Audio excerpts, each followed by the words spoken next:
বিষাক্ত। সবাই তাই বলবে, আবার না দিয়ে তো ভাত। Hello, good morning. আমি তো কালকে চলে এসেছি মিমির বাড়ি থেকে, আর কালকে সেরকম ব্লগও বানানো হয়নি। ওদের বাড়িতে সারাদিন বৃষ্টির মধ্যেই আমরা মানে তড়পিয়েছি রীতিমতো, একবার বাইরে একবার ঘর এই করে গেছি। তো আজকে সোমবার, তো আমি আজকেও গায়ে উপোস বলা যায় না ঠিক, আমি অন্ন খাই না এই সোমবারগুলো করে। আর আগের বছর তো পুরোই নিরামিষ খেয়েছিলাম শ্রাবণ মাসটা। তো আজকে আমি ওই কালকে রাতে বাদাম একটু খেজুর টেজুর ভিজিয়ে রেখেছি, ওগুলোই খাবো। আর সকাল থেকে আমাকে রান্নাও করতে হয়নি আজকে। শাশুড়ি মা ওদের জন্য ফেনা ভাত আর আলু সিদ্ধ করে ফেলেছে, গোবিন্দভোগ চালের ফেনা ভাত আর আলু সিদ্ধ। আর আজকে আমি ভেবেছিলাম একটুখানি বিছানা চাদরগুলো চেঞ্জ করব, সেটা করা হয়নি। দু একটা জিনিস ছিল, ওগুলো একটুখানি কেচেছি। আর চাদর চেঞ্জ হয়নি, তার কারণ হচ্ছে আমার বর কালকে সারা রাত জেগে সকালবেলা দোকান খুলেছে। আমিও গেছিলাম ওর সাথে, একটু বেরিয়েছিলাম ভোরবেলা, তেল ভরলাম গাড়িতে তেল ভরে এসে ও দোকান টোকান খুললো। তারপর আমি 4:45 নাগাদ বাড়ি চলে এসেছি। এবার ও আবার 8টার সময় এসে ঘুমিয়ে পড়েছে, তাই একটু আগে উঠলো, ওই জন্য আর আজকে চাদর চেঞ্জ হয়নি। দেখবো কালকে করে ফেলবো। খেয়ে নিলে লাস্টের গড়াসটাও? না না, খেতাম না, আমি একটুখানি তোমার পিছনে লাগতে এসেছি। আবার চিটে চিটে লঙ্কা নিয়েছে, আমাকে না দিয়ে তো ভাত খেয়ে নিল। এখন আমি খাই এগুলো। এখানে তোমারও আছে কিন্তু, আমার একার না। নাও।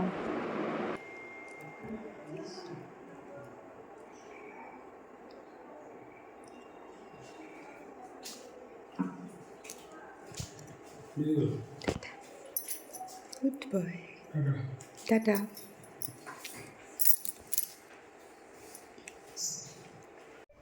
টাটা।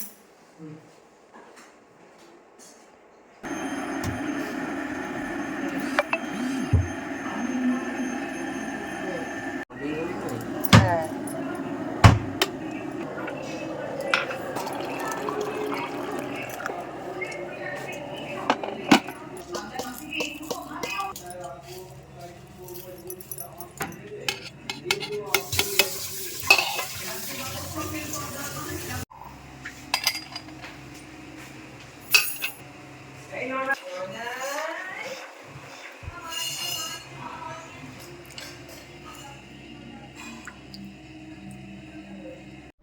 আজকে তো আমি আঁচের চা খাবো না, মানে গ্যাসে বানানো চা খাবো না, তাই একটু কেটলিতে বানিয়ে নিলাম গ্রিন টি। জল ফুটিয়ে তারপরে চা পাতাগুলো দিয়ে ঢেকে দিলাম, আর একটু আদার রসটা দিই, আদাটা দিই। এবার আদাটা তো ঘষে বয়েল হবে না, ওই জন্য আদাটা গ্রেট করে ফার্স্টে একটু রস নিয়ে নিলাম, তারপরে বাকি আদাটাও দিয়ে দিয়েছিল গরম জলে, যতটুকু সময় থাকে। ভাবলাম একটু দিদুন বাড়ি যাব, আর মাসির পা ভেঙে গেছে, মাসির সাথেও একটু দেখা করে আসবো। কিন্তু এই যা বৃষ্টি শুরু হলো, ভাবলাম যে ঘরটা গাদ দেওয়া হয়ে গেলে রেডি হয়ে যাব, কিন্তু বৃষ্টি ঝমঝম করে বৃষ্টি পড়ছে, আর কি করা যাবে। পা ধুতে গেল, বিস্কুট নিয়ে এসেছে আবার। আগের দিন একটা বিস্কুট এনেছিল, সেটা আবার আমার শ্বশুরমশার খুব পছন্দ হয়েছিল। এবার ওই বিস্কুট যেখান থেকে এনেছে সেখানে আর বিস্কুটটা পাওয়া যাচ্ছে না, তাই জন্য নিয়ে এসেছে। এক ডাব্বা নিয়ে এসেছে। খেতে কিন্তু খুব ভালোই লাগে চা দিয়ে, লুচি চা দিয়ে। তারা বলে বিষাক্ত। সবাই তাই বলবে, আবার আজকেরও না, আবার বাড়িতেও বানানো না, প্রসাদের লুচি। খুব স্বাদ লাগে, যে যাই বলুক তাই বলুক, কিন্তু এটা যারা খায় না তাদের পুরো রীতিমতো নেশা, ডেলি বেসিসে খেতে চায় তারা। বাসি লুচি সেকে খাওয়ার মজা হ্যাঁ, আলাদা।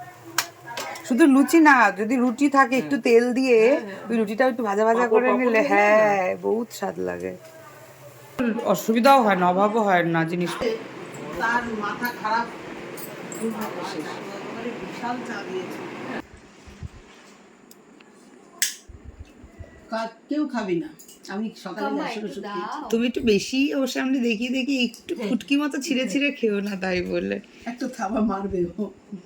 আবার বাবা চায় ভিজি ভিজি খাচ্ছে কিভাবে, আর ও গন্ধই শুকে যাচ্ছে। মাংকাই মাংকাই কদিন আগে একদিন সকালে দেখেছে তো একটু দাপানোটা কমেছে, অনেক গ্যাপে না তোমার হাতে একটা excited হয়ে গেছে। তোমার হাতে একটা থালা আছে বলে ওর এখন দাবানোটা কমেছে। সেদিন এক্সাইটেড হয়ে গেছিল, সকালবেলায় দেখেছিল না। না ও এখন দেখছি ইদানিং একটু খাবার নিয়ে একটু তুলনামূলক কমই করছে নাকি, আচ্ছা ভুল আমি জানি না। না বলো, হ্যান্ডশেক করো তাহলে দেখো। আবার একটা ওই হাত দিয়ে করতে বললো আবার। ওই হাত দিয়ে করো, ওই হাত দিয়ে ওই হাত, ঠিক আছে? ঠ্যাঙ্কু ঠ্যাঙ্কু হয়েছে? এবার হ্যান্ডশেক করো হাত এবার খালি handshake রেখে। করো। না এই করেছে মাম্মা। এটা।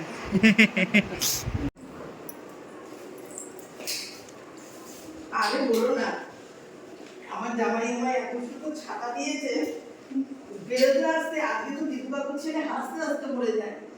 বলছি কি গলি দিয়ে ছাতাটা নিয়ে বেরোচ্ছি, বলছি তো ফ্যামিলি ছাতা? হ্যাঁ, এটা আমার জামাই দিয়েছে। কিন্তু ছাদটা বেশ বড় দিন। হ্যাঁ, পুরো ঢেকে যায়। সুন্দর বড় এটা, আমাদের ওইগুলোর মতো অত দামরা বড় না। আসি, হ্যাঁ। হ্যাঁ টাটা। 1 ঘন্টা ধরে বৃষ্টির মধ্যে দাঁড় করিয়ে রাখলো, এখন যাবে কোথায় যাবে দেখো না, বৃষ্টি পড়ছে ঝমঝম করে, ভালোই জোরে বৃষ্টি পড়ছে। জানি না কোথায় যাবা, বললাম আমি এখন কিছুই খেতে পারবো না। আজকের মতো এখানেই শেষ করলাম, টাটা, গুড নাইট সবাইকে। কোনো বদন দেখতে পাচ্ছে না, আউচ, টাটা, বাই বাই।